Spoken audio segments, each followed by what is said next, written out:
Hi, everybody, and welcome back to Cat's Track. Thank you for subscribing, liking, and sharing this with your friends. Today's episode is with our friend, Ken Keelor. Ken was born in Andover in the UK. He is happily married to Anne Tara, his amazing wife of 29 years, whom he met in MBA school in India, and they've been together ever since. So nice. Besides Ken's loved ones, he's most passionate about his work and team at Calgary Co-op. No surprise, as they are the epicenter of his life. And I can certainly understand why. You have an amazing team, Ken. I've been a member for 30 years, and I love Calgary Co-op. Ken is also passionate about kickboxing, spinning, playing bridge, and solving crosswords. That takes a serious brain. Ken, thank you so much for joining us today. Well, thank you very much for having me on your show. I'm a fan of yours, and I think you're doing fantastic with this show. So thanks for giving me a chance to talk a little bit about Calgary Co-op. Oh, I'm very much looking forward to it. You know, I'm a big fan. Are you ready for the questions we sent you? You betcha. Fire away. Okay. What has been your biggest challenge or challenges in the last year? I can't imagine. Oof. Yeah, we had a series of challenges planned before this year began. It was called the budget and the initiatives for the year. And they were superseded by something that we haven't had ever, which was really the COVID-19 challenge. And, so what does that really mean? Well, it really was about keeping team members and members safe and, swiftly deciding that that was the number one priority for the organization. Now, health and safety has always been very crucial, number one priority for us.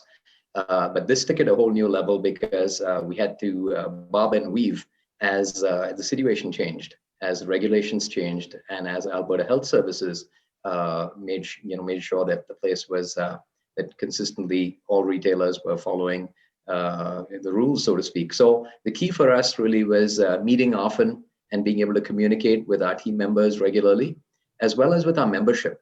We have 440,000 member owners in Calgary. Pretty much everyone in Calgary is a member, and they're very engaged with their co-op. And we felt strongly that it was our job, and it continues to be our job, to make sure the community knows what's happening in the community, what's happening with health and safety. And whereas our job is usually to entertain with product and theater in our stores and service, this was a little different. And our team members had to become a different kind of ambassador. They're used to being ambassadors for new products and private brands and the great service we provide and getting to know customers and so on and provide great service. But now we had to convert them really into working very hard at being informed, being prepared, and of course, simultaneously, we had to make sure they felt valued. So I would say that we created a pandemic team right away across all lines of business and all departments. And we met at least once a day. And if you think about our lines of business, we're in food, pharmacy, fuel, we have convenience stores, gas bars, liquor stores, home healthcare, and we also had made the purchase of community natural foods.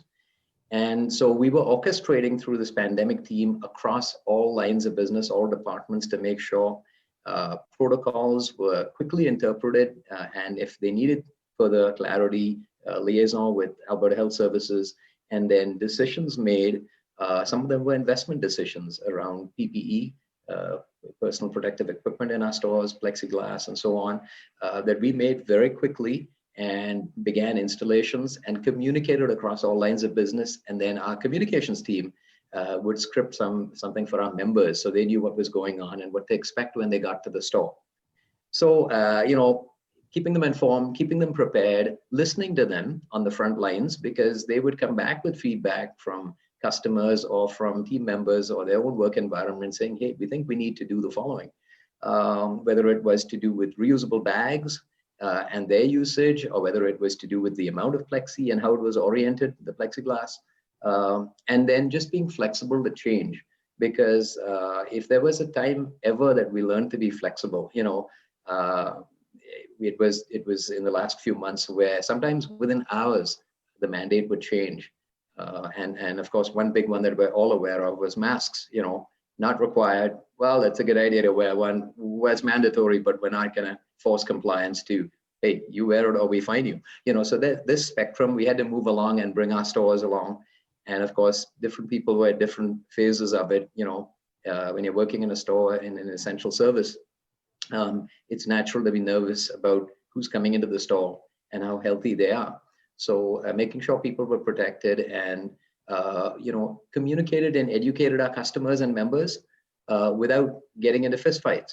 But I can tell you that was a challenging thing, and it still continues to be off and on, though there's a lot more understanding now of the why around what we're doing. And I'm glad, from the outsider's perspective, from my perspective, it seemed that Calgary Co-op, more than the others, seemed to pivot and move so fast. Like it was almost, from me looking in, it looked like you guys were already ready for some sort of emergency situation. Would that have been accurate? Yeah. It's funny you say that, because it has felt like our team has kept us a little ahead of the pack right through. And I don't know if it's because, we say we're very local. I always say, if I want to know what the weather's like in Calgary, I step out the door. Some of our competitors are, for some of our large competitors to orchestrate things across provinces, leave alone get down to the Calgary as a city and its surrounding areas, is probably a whole lot more difficult. And in my experience working with some of them, it is very difficult. So it's such a wonderful luxury and privilege we have to serve Calgarians in such close proximity. So, we cleared out our office literally days before, everyone was clearing out theirs. And we already said, look, we have to find a way to support our stores.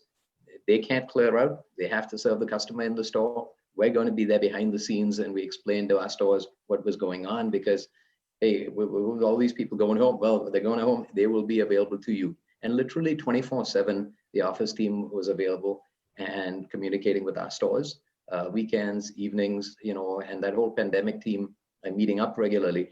And then just every step of the way, we've stayed in sync with Alberta Health Services. We've asked the questions recently when there was the 25% of fire capacity limit that was put in place. We were one of the first to talk about it, understand it, communicate the numbers, do the math, and communicate to our stores. So when it went to 15% from 25, for us, it was a simple move it one notch. The numbers went back out, and everyone was aware what they had to do. So I think we've been very proactive, and I'll tell you, we just took it very, very seriously. Yeah. And for us, as we said, as a cooperative, we have two lenses that we use when we analyze anything. And it's the financial lens and the cooperative lens, or the community lens. In this case, it was very clear which lens had to take precedence. And so we would first make the investment and then understand the math was the thinking, because if you didn't make the investment, you could be jeopardizing somebody's life. Mm-hmm. So we've tried to do everything we can to be very quick and further ahead, and more proactive than reactive in our thinking. That's awesome. Yeah, that's been obvious to us anyway. And what about the three things that you'd like to share with us today? Firstly, I will tell you the recent news that we were voted Calgary's #1 grocery store and liquor store. So I just wanted to brag about that on your show, and very, very thrilled that our communities would put us in that position. What are three things to share and leave the audience with? Firstly, my favorite saying, it may be cliched because people have heard it from me often, but people are our secret ingredient. You could probably build our stores, you could probably build our product offering and service offering, but you couldn't build the spirit, and you couldn't build the engagement that we have in our team.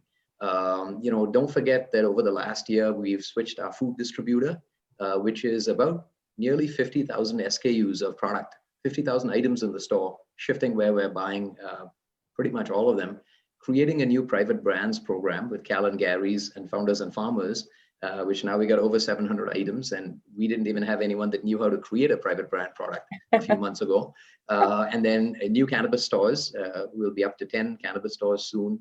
We had a new gas bar in Mission we opened, planning continued on North Hill redevelopment, on Oak Ridge, and on Dalhousie, and continued focus on community natural foods expansion and sprucing those stores up even more. So this doesn't happen because we had a great plan or we made the investment. The money and the technology and all of those things are great, but it's really the people that make it happen.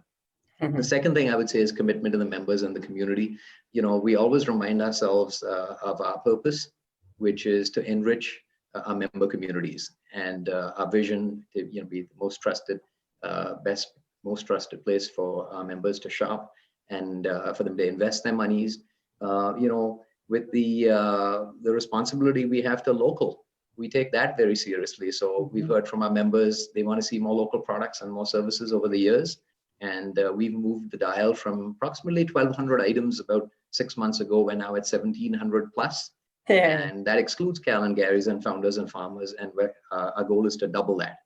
Wow. So just responding, on the community side, as soon as COVID happened and we heard about the 14-day quarantine, we brought in these Calgary Co-op packages and care packages, as we call them. So Calgary Co-op care packages, which were essential groceries. And we would just drop them off to people's homes that had been, quarantined due to public health. We did 2,800 of those. So wow. nearly 3,000 packages. And then, things like our recent Stuffer bus, where we raised nearly $250,000 in product and cash, breaking last year's record by far, without even having any buses outside the store because we couldn't due to COVID. Yeah. So these are signals that our members give us. And so we very keenly focus on, time for turkeys, the current turkey ham jam, by the way, that's on till Christmas Eve, and brown bagging for Calgary kids. We've also given members options because they asked for it. So, you can contribute virtually or you can contribute at the store. We heard loud and clear members wanted online shopping. So our liquor products are all available online. Food products are available, selected stores right now, but picking up steam very quickly. And we're up over 1,000 orders already in just a few weeks on food. Wow. And we think that's really important service to provide members. And we'll continue to work on making that uniquely different beyond just the product and price offering. And the third thing, sorry, long-winded answer really, is that we continue to move forward with our plans to invest in Calgary. And that investment is in terms of employment. We employ 3,850 people, plus a couple of hundred at CNF, Community Natural Foods. Plus we think about another 1,000 through suppliers who we keep their team members engaged. We'll continue with the efforts. The transition from the old wholesaler to the new one is complete. And we're continuing to lay the foundation there. We're building our private brands. We've got just over 700. We're probably on a journey to about 2,000 over the next few years. All curated products that we try to find local producers first before we go to other provinces and other cities. So that investment program is very much progressing towards growing our health and pharmacy portfolio. Growing our local brand products, and just defining ourselves for Calgarians a little more in terms of who we are, especially for new Calgarians or younger Calgarians who may not be necessarily familiar with what a cooperative is and the social value of it that we believe is so unique. So those are three things there: our team members, our community, and the fact that we are continuing to march forward and invest in Calgary. We do it with great diligence, Catherine, because we do have a financial responsibility to our members, and we try to keep them informed when our investment plans change. But we plan to continue to invest in Calgary seriously. And you always do. You're always at the forefront of that, and I'm very grateful. Well, thanks for shopping with us. Every single member makes a difference, and we love hearing from members too. So encourage everyone who's watching and listening, and you, Catherine, write in, tell us about your experiences, good or bad. I was on a call with the city yesterday, and the lady who was chairing that meeting said she had a great experience in one of the stores, and she gave me the name of the cashier. And by about noon, we had recognized that cashier through the store manager and a little online program we have where we can recognize people, and people can go in and like the comments made and so on. So let us know. And then, of course, things that don't work well are important as well for us to know, so we can keep improving on what we're doing. And there's lots to improve. We all have that, of course. Thank you, Ken. That's awesome. And what about the last piece with legacy, good news, or opportunity story? Yeah, I would say, if anything, these times have taught us about two things: compassion and resilience. And I think that I remind everyone every day, and I remind myself every morning when I wake up to check my mood, because there are people who don't have jobs.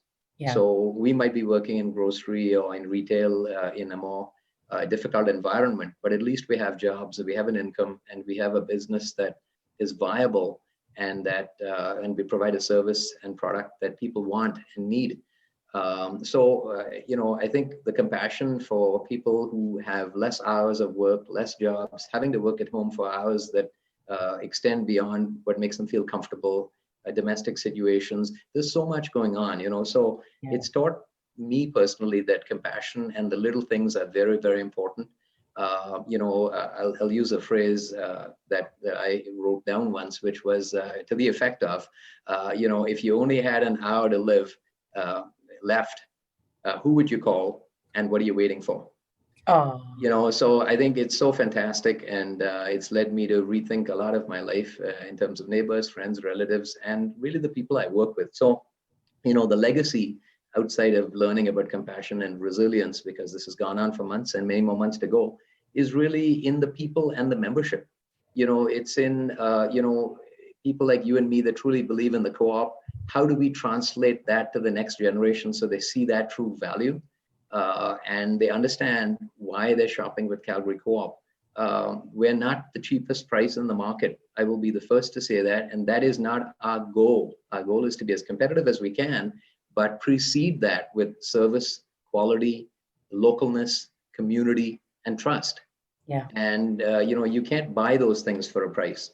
And we truly believe that there will always be a massive segment of Calgarians, especially that in their hearts and minds believe in those pieces. So be agile, be compassionate, be resilient, and for us, we want to be respected as that most trustworthy place to shop every day. And we really track those ratings of trust. So COVID has tested that, because we had to make sure that in fact we delivered on that. And you certainly did, Ken. You and your amazing team.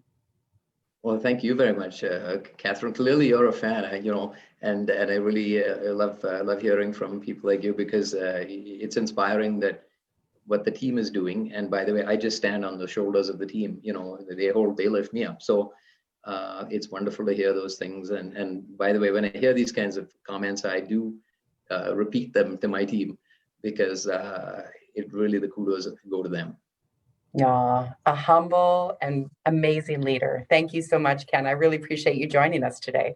Well, thanks a lot, Catherine. Have a great day. Thank you. Ken Keelor with Calgary Co-op. Oh my goodness. I knew he'd be all humble and positive. So good. Thanks so much for joining us on Cat's Track. We'll see you next time.